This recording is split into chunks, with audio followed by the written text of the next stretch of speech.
Close your eyes now, and let yourself settle into comfort. Tonight, we're going to explore something ancient and strange, the way our ancestors imagined the invisible world around them. Let's begin with heaven itself. Not the soft, clouded place of harps and halos you might picture, but something far more structured. Something organized like a military encampment. In the rabbinic traditions that grew from ancient Israel, the rabbis who studied and debated and passed down wisdom saw heaven as a place of order. Perfect, deliberate order. And at the center of this celestial arrangement stood God's throne, surrounded by four great angels: Michael, Gabriel, Uriel, Raphael.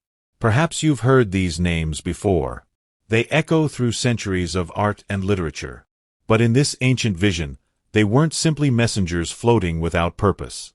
They were stationed, positioned, each one assigned to a cardinal direction around the divine presence. Michael to the east, perhaps. Gabriel to the west.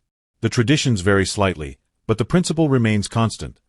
These were guardians of the four winds, sentinels of the four corners of all that exists. And here's where it becomes truly fascinating. These four angels weren't only connected to directions. They were linked to the tribes of Israel themselves. Each of the 12 tribes, arranged in their camp in the wilderness, had their place, their banner, their identity. And the rabbis saw in this earthly arrangement a reflection of heaven's own structure. Imagine it. The Israelites camped in the desert, their tents spreading out in careful formation. 3 tribes to the east, 3 to the west, 3 to the north, 3 to the south. And hovering above this human camp, invisible but utterly real, was heaven's own war camp, with the same fourfold structure, the same deliberate geometry. It's almost as if the earth was tracing a pattern written in the sky. Or perhaps, heaven was reaching down to touch the earth, organizing human life to mirror divine order. This wasn't mere coincidence to the ancient mind. It was cosmic alignment. A way of saying that when the people of Israel arranged themselves just so, they were participating in something far greater than themselves. Their camp became a kind of prayer, a physical manifestation of heavenly reality. Think about what this meant for someone living in that world. When you looked around your encampment, when you saw the tribal banners snapping in the desert wind, you weren't just seeing a practical arrangement for defense or organization. You were seeing heaven made visible on earth. You were living inside a sacred diagram. The angels above mirrored your position below. The throne of God sat at the center of their formation, just as the tabernacle sat at the center of yours. Every direction was guarded. Every point was attended. Nothing was random. Nothing was without meaning. This is the first glimpse we get into how ancient peoples thought about the relationship between visible and invisible worlds. They weren't separate. They weren't disconnected. They were aligned, synchronized, 2 expressions of the same divine order. And in the quiet of night, when the camp grew still and the fires burned low, perhaps someone lying awake might have imagined those 4 great angels standing their eternal watch, never sleeping, never wavering, holding their positions around the throne as surely as the stars held their courses across the desert sky. Michael, Gabriel, Uriel, Raphael. 4 names. 4 directions. 4 winds. 4 corners of existence itself, all held in perfect military precision. This was heaven as the ancient rabbis understood it. Not chaos. Not formless bliss. But order. Purpose. Structure. A war camp of the divine, with every position manned, every approach guarded, every direction attended. And below, on earth, humanity arranged itself in echo of that pattern, trying to live in alignment with the cosmic order, trying to make their temporary desert camp into something that resonated with eternal truths. Let that image rest in your mind now. 4 angels. 4 directions. Above and below, mirror images. The seen and the unseen, aligned in purpose and pattern. We move now from the grand structure of heaven's war camp to something more intimate, more detailed. A vision of the cosmos that might surprise you with its specificity. In the late ancient world, in the centuries after the Second Temple, people lived in a universe that was densely populated. Not just with humans, not just with animals and plants, but with powers, named powers. Angels assigned to specific territories, specific functions, specific pieces of existence itself. This wasn't vague. This wasn't abstract. People knew the names of angels who governed particular roads. They could tell you which celestial being watched over a certain sea, a specific mountain pass, a stretch of dangerous wilderness. Archaeologists have found amulets from this period, small objects people wore for protection, and inscribed on them are names. Angel names. Names of powers invoked for very particular purposes. There was an angel for clouds. An angel for winds. Angels assigned to oversee specific organs of the human body. If your liver troubled you, there was a name you could invoke. If your journey took you across a treacherous road, there was an angel who held authority over that exact stretch of earth. Imagine living in such a universe. Every place you traveled was someone's jurisdiction. Every ailment had its spiritual overseer. The cosmos wasn't a cold mechanism of natural law, nor was it simply God as an abstract force. It was managed. It was supervised. It was full of named beings carrying out specific responsibilities. When you called on these angels, you weren't asking for general help from a distant deity. You were invoking the exact power who had been given charge over your exact need. It was almost bureaucratic, in a way, but also deeply personal. Think about what this did for someone's sense of the world. You walked through a landscape that was alive with invisible attention. You weren't alone. You were never alone. Every road had its guardian. Every body of water had its watching presence. Modern people might call this superstition, but that word doesn't quite capture it. This was a sophisticated cosmology, a way of mapping reality that acknowledged the complexity of existence.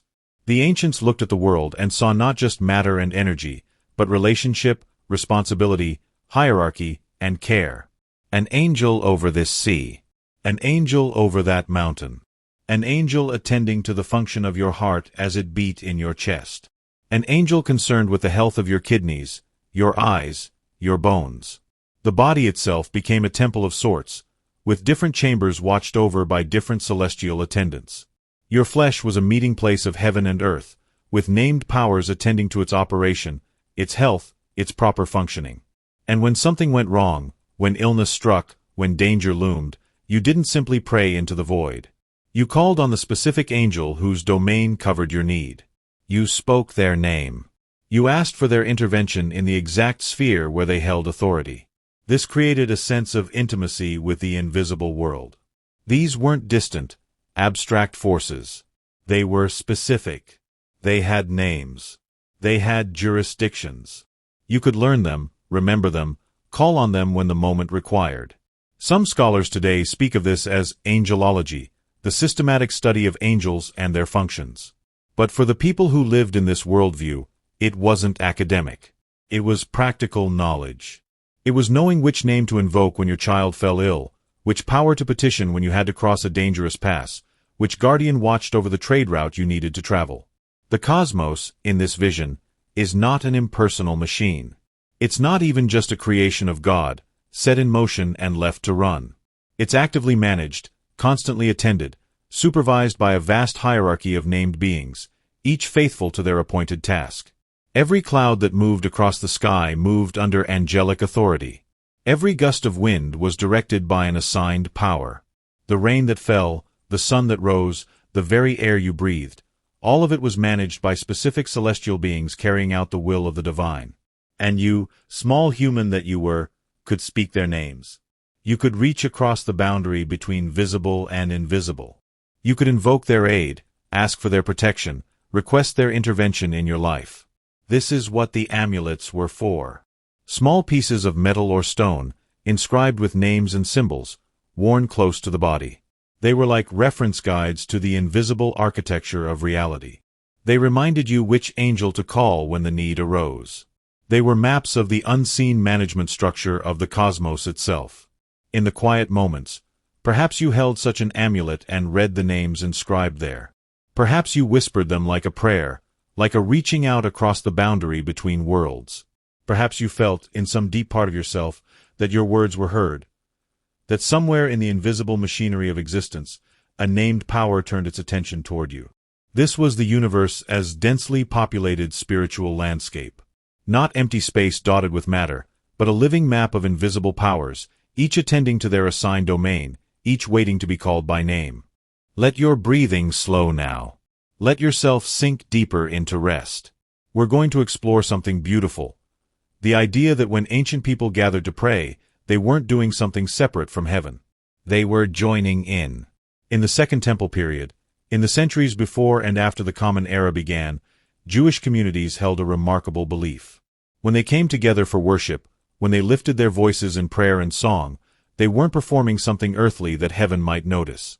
They were participating in something already happening. Heaven, they believed, was already at worship. The angels were already singing. The celestial liturgy was already in progress, had been in progress since the foundation of the world, would continue forever. And when humans gathered to pray, they were simply plugging in, joining the song already being sung. Imagine that. You enter a synagogue, or a gathering of your community. You begin to pray, to sing the ancient words. And in that moment, you're not starting something new. You're adding your voice to an eternal chorus. The angels are already there, singing around God's throne, and your voice joins theirs. Some ancient texts describe this in vivid detail. They speak of angelic beings standing in vast formations, taking turns in the celestial liturgy. One group sings, then another answers. The praise never stops, never pauses. It's continuous, eternal, perfect. And earthly worship was understood as synchronizing with this heavenly pattern. When you prayed at the proper times, you were aligning yourself with the rhythm of angelic praise. When you recited certain prayers, you were echoing words that angels spoke in heaven. The boundary between earth and heaven, in these moments, grew thin, transparent, almost non-existent. This is why worship was treated with such care, such precision. The words mattered. The timing mattered. You weren't just expressing your personal feelings to God, though that was part of it. You were participating in something cosmic. You were joining a ritual that transcended your individual life, your local community, even your historical moment. The angels were doing this before you were born. They would continue after you died. And for a brief time, your voice could join theirs. But there's something even more remarkable in these traditions. Some sources speak of a second power in heaven. A figure who sits on a throne beside God, or stands in God's presence with unique authority. A being who could receive worship alongside the divine, who participated in the governance of heaven and earth. This is startling to modern ears. Wasn't Judaism strictly monotheistic? Didn't they believe in one God alone? They did. But they also had room in their theology for this exalted figure, sometimes identified as an archangel, sometimes as the personified glory of God, sometimes as wisdom itself made into a being. This wasn't abandoning monotheism. This was understanding God's power as capable of working through an agent so exalted, so closely identified with the divine will, that worshipping this figure wasn't betraying the oneness of God. Think of it as delegation.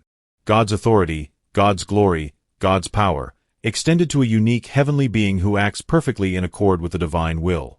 Not a rival God. Not a separate deity. But a second power who represents God so perfectly that honoring this figure is honoring God. This idea troubled some rabbis. It seemed to blur the lines too much. But it also explained certain biblical passages where multiple heavenly beings seem to share divine authority, where worship seems to be offered to figures other than God alone. And it fit with the larger sense that heaven was populated, structured, hierarchical. If there were angels assigned to roads and organs, why not a supreme angel, a figure of unique authority, who could receive the praise of both angels and humans? When you worshipped in this worldview, you weren't just praising an abstract God far away. You were entering into relationship with a heavenly court, a divine council, a structured reality where power flowed from the highest throne down through ranks of beings, each playing their role in the cosmic order. Your prayer wasn't a message sent into the void, hoping it might be heard. It was participation. You were adding your voice to the ongoing song of creation itself. You were standing, in spirit, in the temple of heaven, surrounded by angels who never ceased their praise. Some texts describe the angels waiting for human prayer, as if the heavenly liturgy paused, or made room, for earthly voices to join. As if your prayer was needed, was anticipated, was part of the divine plan for worship. Think about the comfort in that. When you prayed, you weren't alone. You weren't hoping to catch God's attention in a vast, empty cosmos. You were joining a congregation that stretched from earth to heaven, that included beings of pure spirit along with beings of flesh and blood. Your voice mattered in that cosmic chorus. Your words joined with angelic songs. Your worship, offered from earth, ascended and mingled with praise that had never stopped since the foundation of all things. This is prayer as bridge, as doorway, as participation in something eternal. When you closed your eyes and spoke the ancient words, you weren't speaking into emptiness. You were speaking into a space already full of praise, already ringing with song, and your voice added to that eternal music. The barrier between seen and unseen grew thin in those moments. The ceiling of your synagogue became transparent. The walls fell away. And for a time you stood in two places at once, on earth, in your body, in your time and place, and also in heaven, in the eternal present, in the ongoing liturgy that never ends. This was worship as participation in heaven. Not performance for heaven. Not message to heaven. But joining in something already happening, adding your breath and voice to the eternal song. Let that thought rest with you. The idea that praise is already happening, always, and that you can join it. That the angels are singing now, this very moment, and that in some mysterious way, your quieting mind can begin to hear them. Deeper now. Let yourself drift deeper into rest. We're going to contemplate something mysterious.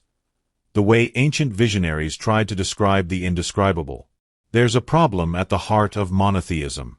If God is utterly transcendent, beyond all physical form, how can God be seen?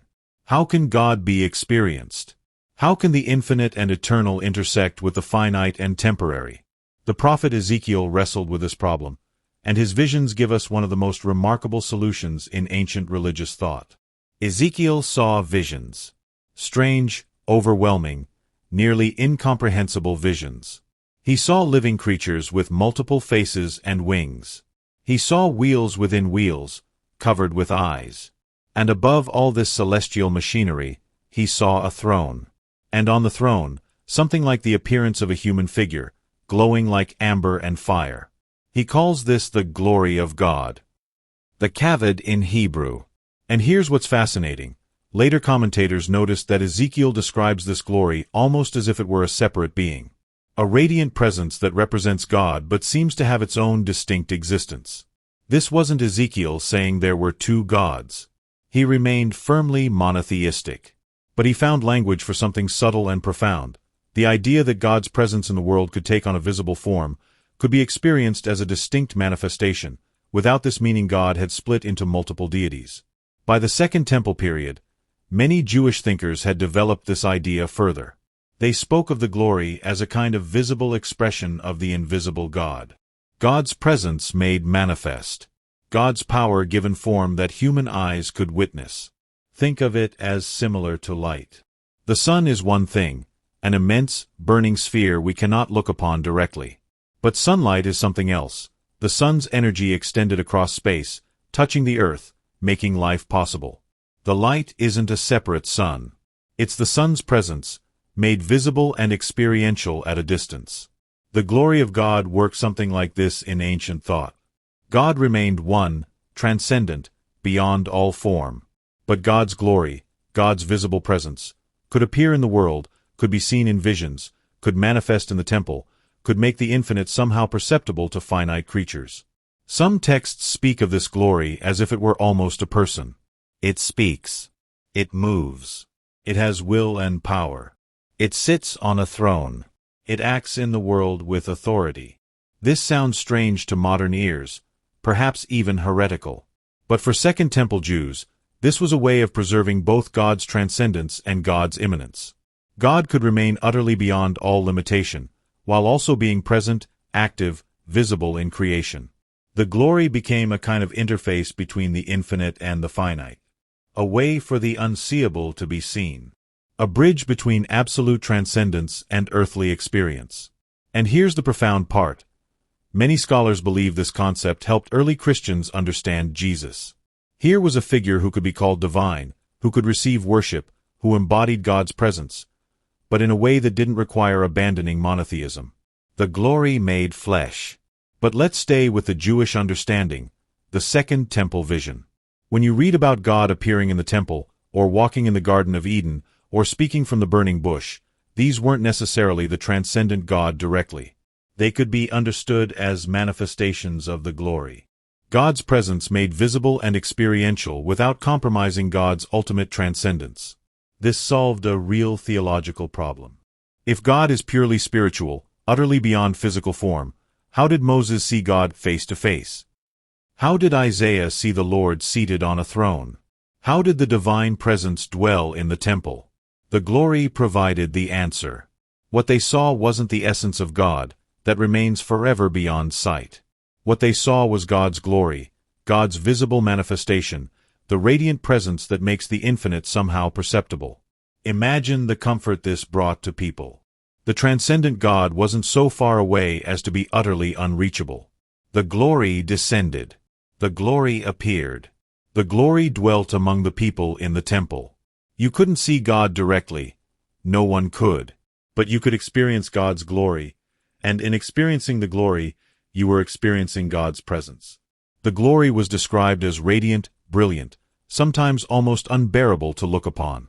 It filled the temple with light. It appeared in clouds and fire. It was the visible sign that God was present, without requiring God to be limited to a physical form. This is subtle theology, but it's profound.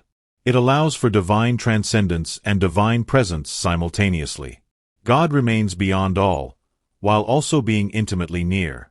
The glory is the meeting point, the place where infinite and finite touch. When Ezekiel saw his visions, when he witnessed that glowing figure on the throne, he was seeing something real. Not his imagination. Not a metaphor. But also not God's infinite essence reduced to physical form. He was seeing the glory, God's presence made visible in a way that human eyes could witness and human minds could begin to comprehend.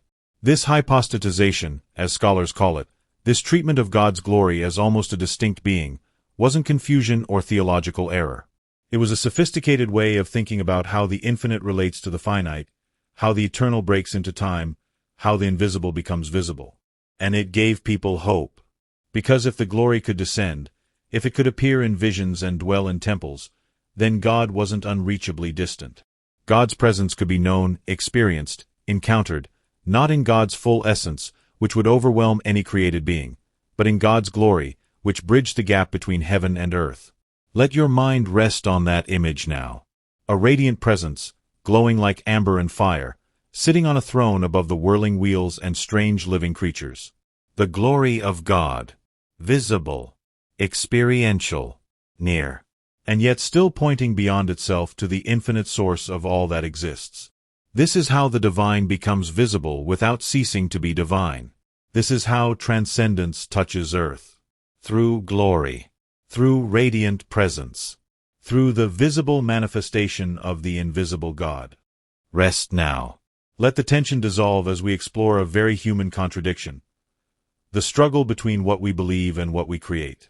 The Jewish tradition was clear. Absolutely clear. You shall not make graven images. You shall not create representations of heavenly beings. The commandment was direct, unambiguous, central to the faith. Angels belonged to the invisible realm.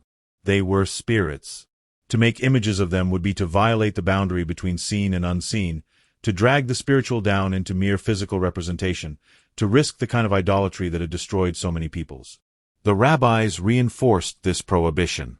In legal discussions, in communal rules, in the formal structures of Jewish law, the making of angel images was forbidden. This wasn't a minor rule. This was protection of the fundamental understanding that the spiritual realm must remain spiritual, must not be reduced to physical form. And yet, archaeologists excavating ancient synagogues have found something puzzling. Something that creates a quiet tension with the official prohibition. They've found mosaics. Beautiful, carefully crafted mosaics on synagogue floors and walls. And some of these mosaics contain images that seem to push against the rules. The most striking example is Helios, the sun god of Greek and Roman tradition, but transformed in these Jewish contexts. He appears as a radiant figure in a chariot, surrounded by zodiac signs, clearly meant to represent something celestial, something divine or semi-divine. Now, the rabbis could argue this wasn't technically an angel. It was the sun, or a representation of divine power over the cosmos, or an artistic symbol of God's sovereignty over time and seasons. But look at these images carefully, and you see something that blurs the lines. Something that takes a heavenly power and gives it visible, artistic form. Why would Jewish communities do this? Why would they allow such images in their sacred spaces when the law clearly forbade the representation of heavenly beings? This is where popular religion and official religion diverge. This is where the human need to see and touch and visualize comes into tension with theological principle. People wanted to see something. They wanted beauty in their sacred spaces. They wanted visual reminders of the cosmic powers they believed in, the forces that govern their lives, the heavenly realm they hoped to join someday. And so they found ways. They used symbols. They borrowed from surrounding cultures, Helios for the sun, zodiac symbols for the ordering of time, decorative elements that could be read as either artistic flourish or subtle theological statement. The rabbis might disapprove. The law might forbid. But the human heart wants what it wants, to make the invisible visible, to create beauty that points toward the divine, to walk into a sacred space and see something that lifts the mind toward heaven. This tension appears throughout religious history. The iconoclasts who smash images and the icon makers who create them. The purists who insist on the invisible and the artists who insist that humans need visible beauty to approach the invisible. Judaism navigated this tension in complex ways. The prohibition stood. It was never officially removed. But in practice, in the actual lived religion of communities, there was flexibility. There was interpretation. There was, perhaps, a recognition that the human need to create and see shouldn't be entirely crushed by theological principle. Think about what it would be like to pray in one of these ancient synagogues. You come to worship the one God, the God beyond all images. You've been taught that heaven cannot be represented, that angels must remain unseen. And yet there on the floor beneath your feet is Helios in his chariot, radiant and beautiful, zodiac symbols surrounding him in perfect geometric arrangement. What would you think? Would you see it as violation? Or would you see it as something else? As artistic expression that points toward divine order without claiming to capture it? As beauty that lifts the heart toward heaven without pretending to show heaven directly? Perhaps the answer is both. Perhaps there's always tension here, tension that can't be fully resolved. The invisible wants to remain invisible. But humans, embodied creatures that we are, need something to see. The prohibition was there for a reason. Images can become idols. What starts as a pointer toward the divine can become a substitute for the divine. What begins as helpful symbol can end as an object of worship itself, displacing rather than directing toward the true reality it was meant to represent. And yet the art was there for a reason too. Beauty matters. Visual representation matters. The human spirit responds to color and form and careful craft. A bare room might be theologically purer, but a beautiful space draws the heart upward in ways that abstract principle alone sometimes cannot. This is the tension. This is the human struggle. Between principle and practice. Between the ideal and the real.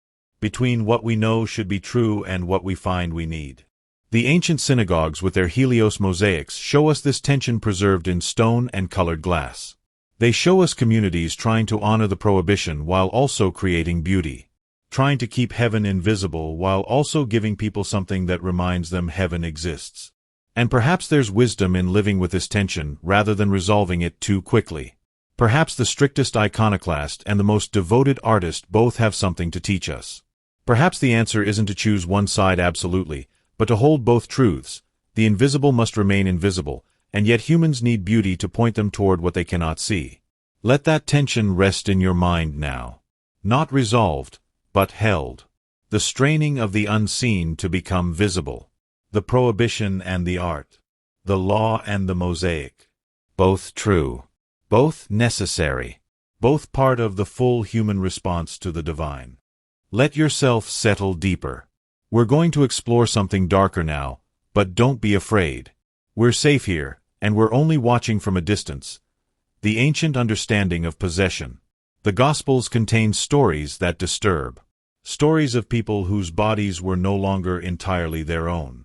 People whose minds had been invaded by something other, something malevolent, something the texts call unclean spirits or demons. These weren't gentle possessions. These weren't subtle influences. The Gospel writers describe these possessed individuals as displaying terrifying, monstrous traits: superhuman strength, violent, uncontrollable behavior, living among tombs, crying out, harming themselves. There's a famous story of a man possessed by demons who called himself Legion, because many spirits had entered him. He lived among the tombs, naked, breaking chains that people tried to bind him with, crying out day and night. The local community feared him. They tried to restrain him, but no chains were strong enough. The demons gave him strength beyond natural human capacity. This is possession as the Gospels understood it. Not just mental illness, not just strange behavior, but spiritual invasion that transformed the person into something frightening. Something monster-like. The possessed broke chains. They roamed among the dead. They screamed. They harmed themselves, cutting their flesh with stones. They had knowledge they shouldn't have, recognizing Jesus as divine when others didn't, speaking with voices that weren't quite their own. What terrified people most was the loss of the person.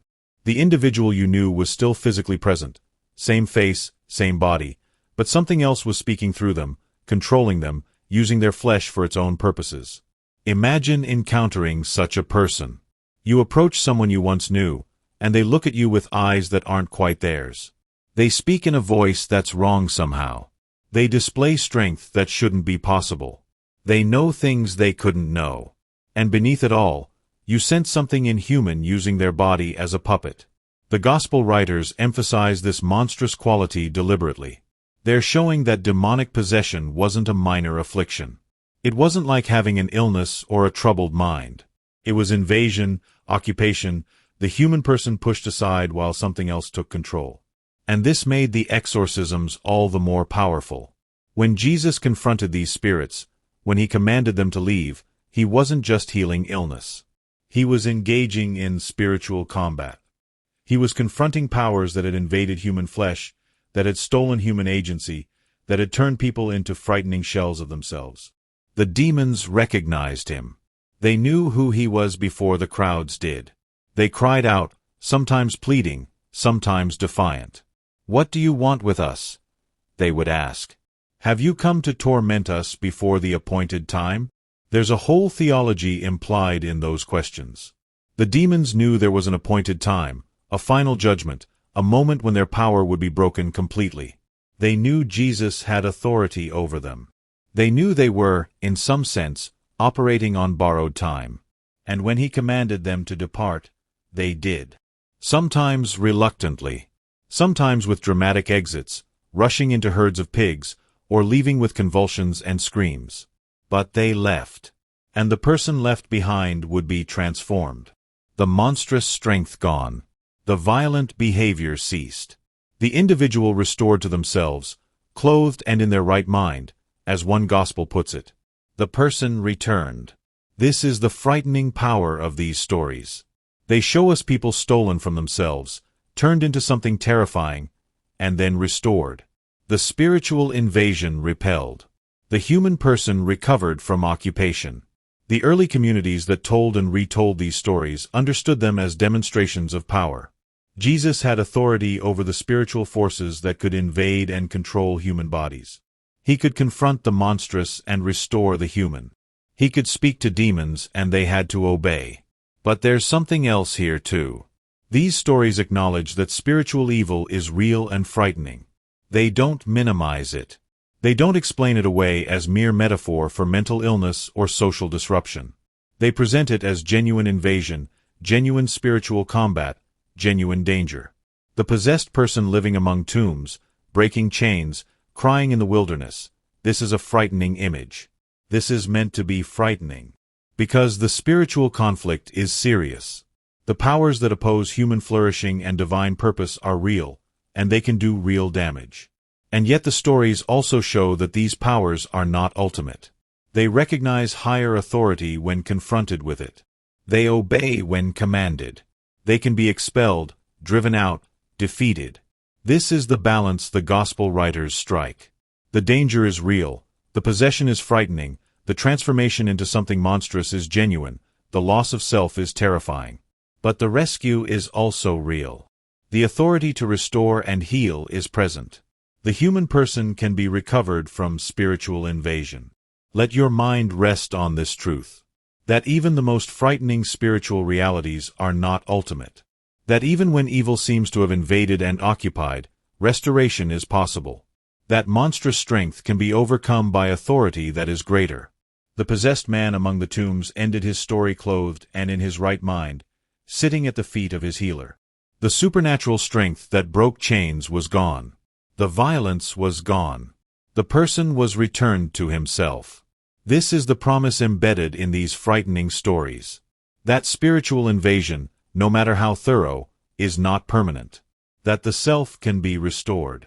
That what has been stolen can be returned. Rest deeply now. Let yourself drift as we explore an unexpected tradition. The idea that humans could master the demonic realm. There's a fascinating thread in ancient Jewish tradition that presents King Solomon not primarily as a builder or a judge, but as an exorcist.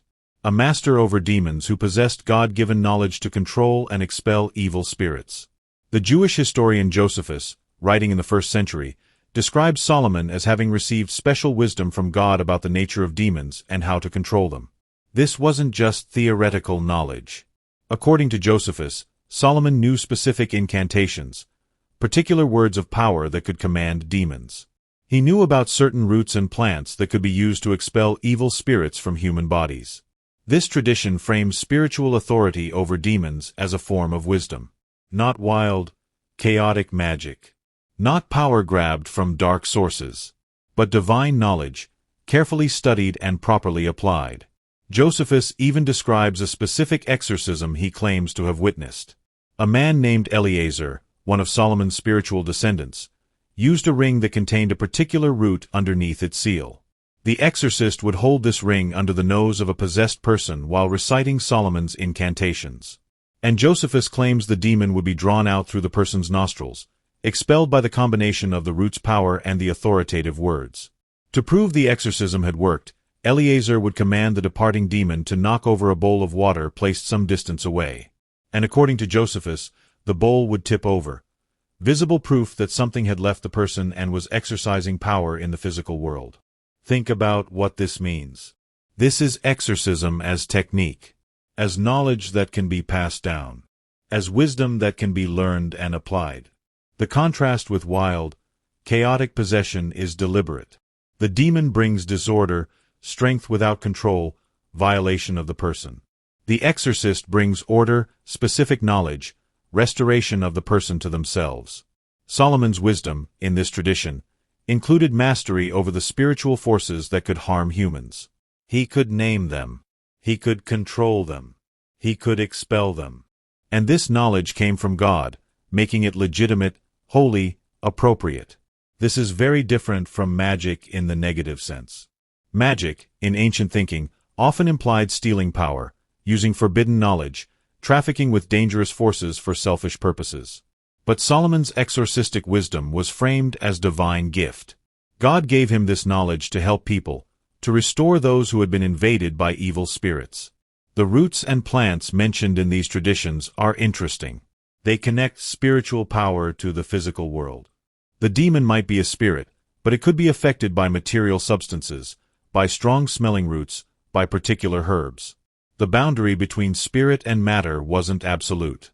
The spiritual realm interacted with the physical, and knowledge of physical substances could give you leverage over spiritual beings. This appears in other ancient texts too. The Book of Tobit, which some Jewish and Christian traditions consider scripture, contains a story where burning the organs of a fish produces a smell so powerful and offensive to demons that they flee. The protagonist Tobias uses this method to drive a demon named Asmodeus out of his future wife's chamber. Again, we see the physical affecting the spiritual. A bad smell, a material, sensory thing, has power over a demon. This isn't pure spirituality disconnected from matter. This is a worldview where spiritual and physical interpenetrate, where knowledge of one realm gives you tools to affect the other. The ring with the root under its seal is particularly evocative. It's a technology of sorts. A carefully prepared instrument that channels spiritual authority through physical means. The exorcist doesn't just speak words into the air. He uses an object, prepared according to specific knowledge, at a specific moment, in a specific way. This suggests that the ancients thought about spiritual power with a kind of precision we might not expect. They weren't just waving hands and hoping. They were applying knowledge of words, of substances, of procedures, to accomplish specific spiritual effects. And they traced this knowledge back to Solomon. Solomon the Wise. Solomon who built the temple. Solomon who, in these traditions, also mastered the demonic realm and passed that mastery down through his teachings. The contrast with the gospel exorcisms is instructive. Jesus expels demons with a word, with pure authority. He doesn't need rings or roots or incantations. His command alone is sufficient. But in the broader Jewish tradition, exorcism was treated as a skill that required knowledge, preparation, and proper technique. Both approaches affirm the same fundamental truth, that humans, properly equipped, can have authority over demons. That spiritual invasion can be resisted and reversed. That evil spirits, for all their power, are not beyond human capacity to confront and expel. And this knowledge was framed as wisdom, as something God gave to help humanity, as legitimate spiritual authority used for healing and restoration. Let yourself rest with this image. Solomon, the wise king, possessing knowledge of the spiritual realm. Not just theoretical knowledge, but practical wisdom. The names of demons, the words that command them, the roots that affect them, the procedures that expel them. Wisdom that brings order to chaos, that restores the violated person, that asserts human dignity and divine authority over spiritual forces that would do harm. This is mastery over demons framed as divine wisdom. And in that framing, it becomes not dark magic but holy knowledge, not forbidden power but God-given authority to heal. Breathe deeply now. Let yourself rest as we explore something sensory. The role of smell and surprise in spiritual combat. The ancient descriptions of Jewish exorcism are fascinating for their physicality. These weren't abstract spiritual rituals happening purely in some invisible realm. They engaged the body. They used material substances. And one of the most frequently mentioned elements was scent. Strong, often unpleasant smells used to drive demons out of possessed bodies. We've already touched on this with the Tobit story. Tobias burns fish organs, the heart and liver of a specific fish, and the smoke that rises is so offensive to the demon Asmodeus that he flees all the way to Egypt, where the angel Raphael binds him. The smell alone is enough to drive a powerful demon into flight. Other exorcism accounts mention fragrant substances or strong-smelling roots held under a person's nose. The idea seems to be that demons find certain smells intolerable. That these spirits, though they don't have physical bodies themselves, are somehow affected by sensory experiences in the physical world. This is strange to think about. How does a spirit smell anything? How does a being without lungs or nose respond to an odor? The ancients didn't seem troubled by this question. They simply observed that it worked. Or at least, they recorded traditions claiming it worked. The demon, inhabiting or attached to a human body, experiences what that body experiences. And if you introduce a smell the demon finds unbearable, it will flee to escape the sensation. There's something almost practical about this. It treats exorcism as a matter of finding the right tool for the job. The demon has invaded? Well, there are substances that demons cannot tolerate. Use those substances. Drive the spirit out through sensory assault. But there's more going on here.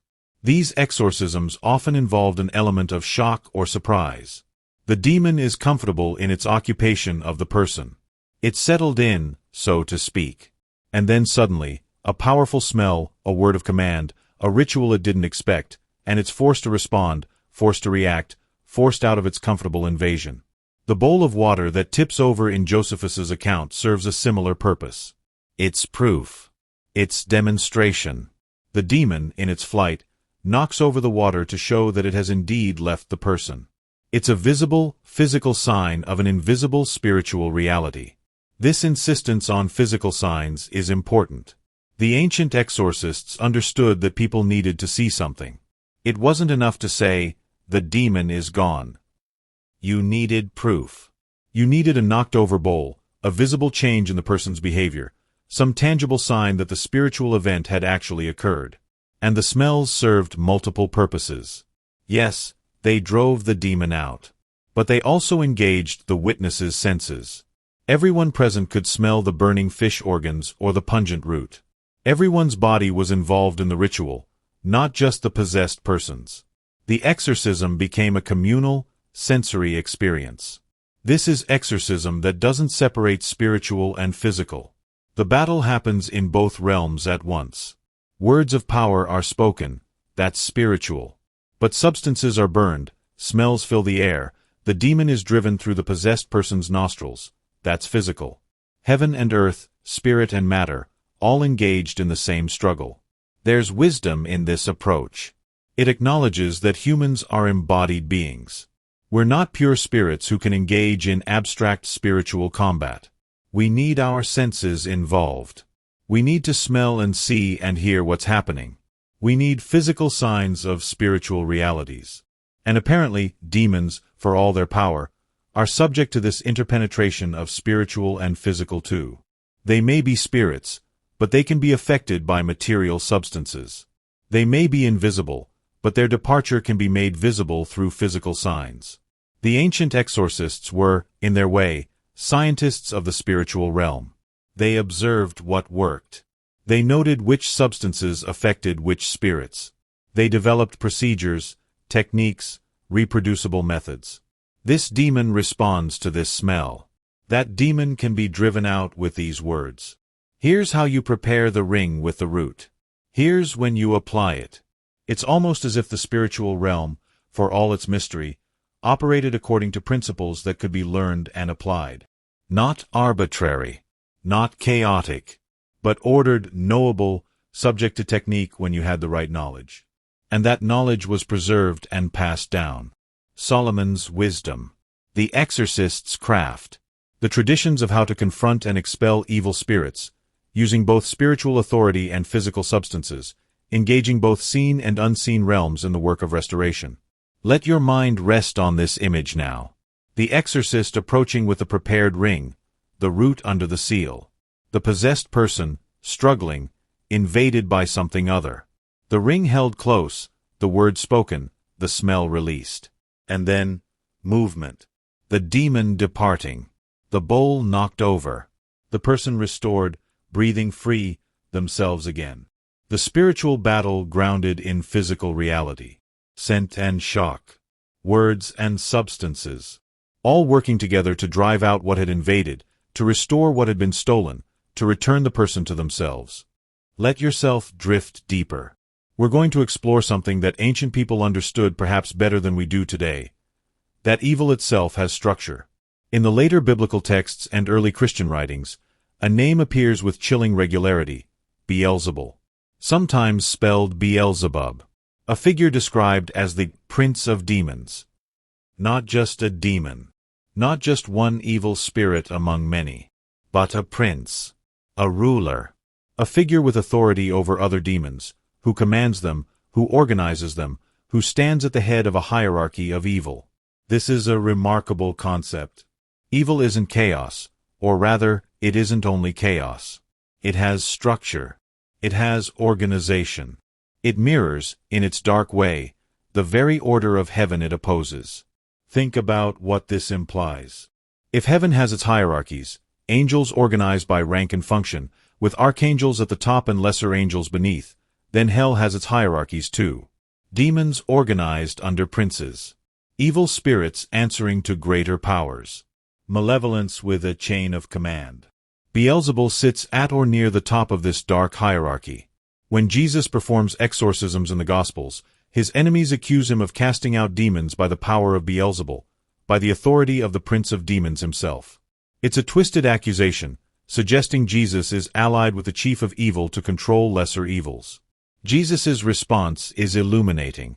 He points out the logical flaw. Why would the prince of demons work against his own kingdom? Why would Beelzebul expel demons if he rules over demons? A kingdom divided against itself cannot stand. But in making this argument, Jesus doesn't deny the existence of Beelzebul or his princely status.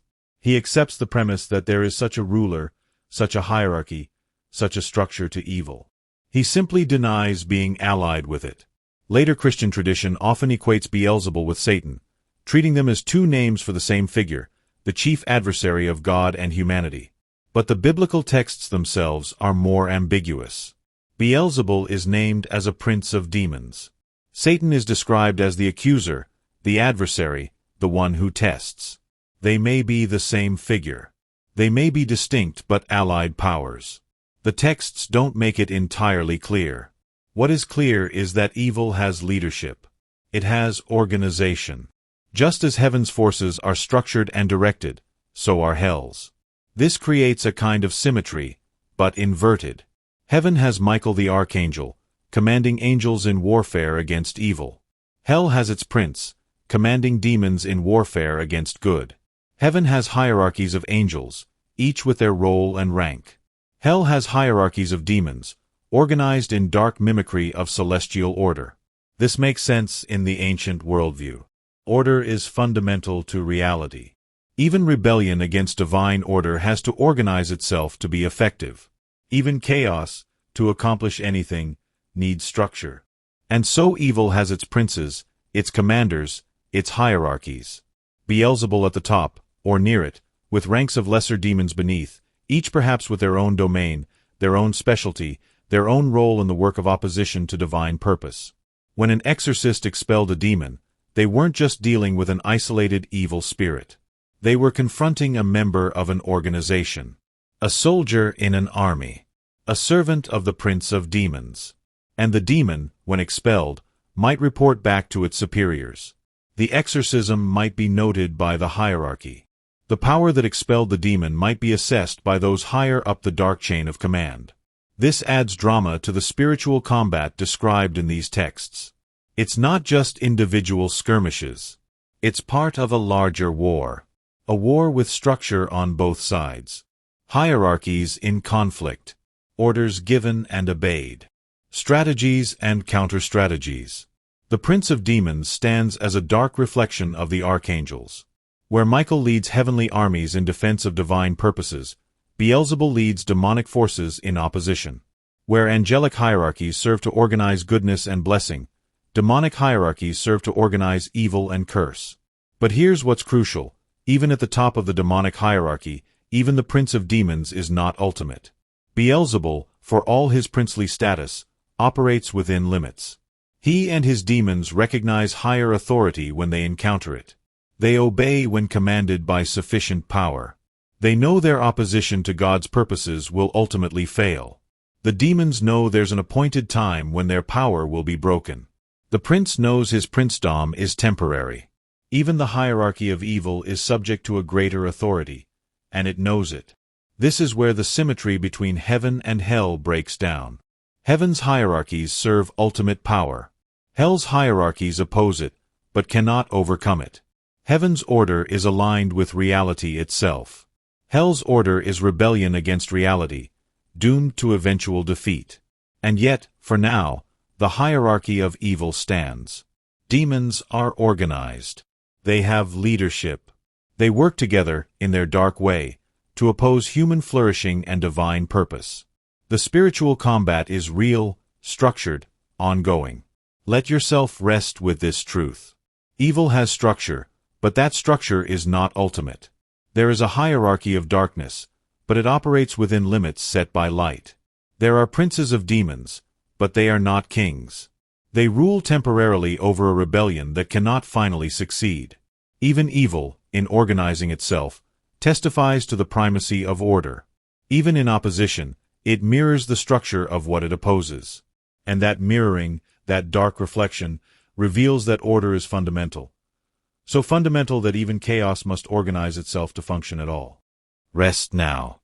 Let yourself settle into this final exploration, the way history and mythology interweave in ancient thought.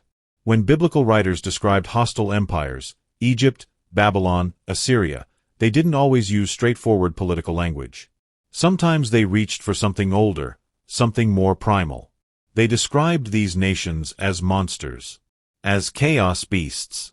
as dragons God had to defeat. This is fascinating. These were real historical empires. Egypt was a nation with pharaohs and armies and bureaucracy. Babylon was a city with walls and temples and laws. These were concrete political realities, not mythical creatures. And yet the biblical writers sometimes portrayed them as if they were cosmic monsters. Egypt becomes associated with Rahab, a chaos beast from ancient myth. Babylon becomes a dragon. The Assyrian Empire is described in language that evokes primordial chaos, forces of disorder that threaten to overwhelm creation itself. Why do this? Why blend political history with mythic imagery? Because for the ancient writers, history wasn't separate from the cosmic drama. When a great empire enslaved God's people, that wasn't just politics. It was cosmic disorder manifesting in time. It was chaos taking historical form. It was the same fundamental conflict that existed at the foundation of the world, order versus chaos, creation versus destruction, now playing out on the stage of human history. Egypt's slavery of Israel wasn't just an unfortunate political situation. It was chaos trying to swallow God's people.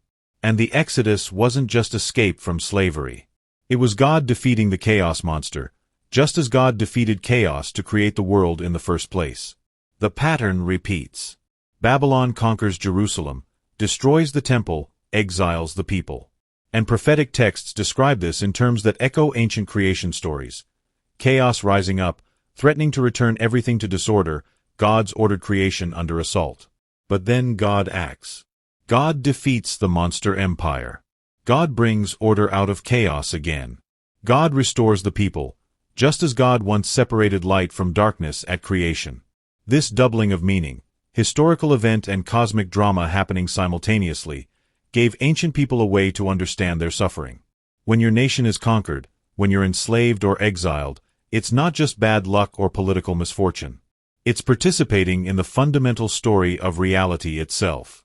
The same conflict that has existed since the beginning. And if your suffering is cosmic in scope, then your redemption is too. When God saves you from empire, from slavery, from exile, that's not just political liberation. It's cosmic victory. It's the reassertion of order over chaos. It's creation being defended against the forces that would unmake it. Some scholars point out specific passages where this blending is clearest. Isaiah speaks of God cutting Rahab to pieces and piercing the dragon, but in context, this is about the exodus from Egypt. The psalm declares, "You crushed Rahab like a carcass," speaking of Egypt's defeat at the Red Sea.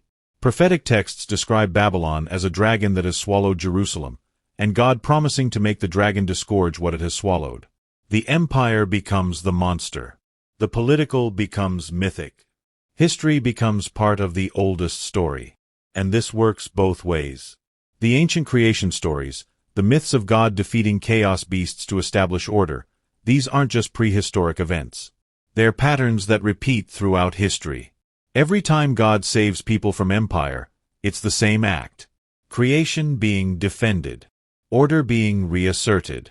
The chaos monster being defeated once more. This gave ancient peoples tremendous resilience. Yes, you're enslaved by Egypt. Yes, Babylon has conquered you. But Egypt is just the latest form of the chaos beast. Babylon is just chaos wearing an historical mask. And God has always defeated chaos. God will defeat it again. The pattern is reliable. The story always ends the same way. The empire feels permanent.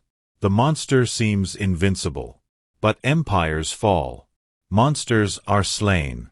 Chaos never finally wins. Order is reasserted. Creation endures. This is where heaven, earth, and history collide, as your document notes. The spiritual and political aren't separate spheres. The cosmic and historical aren't different stories. They're the same story told at different scales, in different modes, but fundamentally unified. When you read ancient texts describing God crushing the heads of Leviathan or breaking the power of the dragon, you're reading about creation. But you're also reading about Exodus, and about the fall of Babylon, and about every time chaos threatens God's people and God acts to restore order. The pattern is established at creation and replayed throughout history. The monster is defeated at the beginning and defeated again whenever it rises in new form. History is the ongoing story of God maintaining creation against the forces that would return everything to chaos. And empires, for all their apparent power, are revealed to be temporary manifestations of something older, the primordial chaos that God has always mastered and will always master again. Let this final image rest with you now. History as cosmic drama. Empire as monster. Your life, your people's story, participating in the fundamental conflict of reality itself. Order and chaos. Creation and destruction. God's purposes and the forces that oppose them. And the story always ends the same way. The monster is defeated. Order is restored. Chaos is pushed back. The empire falls. The people are freed. Creation endures. This is the comfort the ancient writers offered. Your suffering is real. The threat is genuine. The monster has teeth. But the story has been written since the foundation of the world. God defeats chaos. Always has. Always will. The empire that enslaves you today is already defeated in the cosmic story. The monster that threatens you now has already been slain in the eternal pattern. You're living through the middle of the story, where it looks dark and dangerous. But the ending is already known. Chaos does not win. The monster falls. Creation stands. Heaven, earth, and history, all telling the same story, all participating in the same drama, all moving toward the same conclusion. And you can rest in that, in the ancient pattern, in the reliable story, in the truth that chaos, no matter what form it takes, no matter what historical empire it manifests as, is always defeated in the end. Let that truth carry you into sleep now. The story is reliable. The pattern holds. Creation endures. Order prevails. And you, small human that you are, participating in the great drama, you are on the side that wins. Always has. Always will. Rest in that truth. Rest in the ancient story. Rest in the pattern established at creation and replayed throughout all history. The monster is defeated. The chaos is mastered. Creation stands. And you are safe within the story that always ends in light.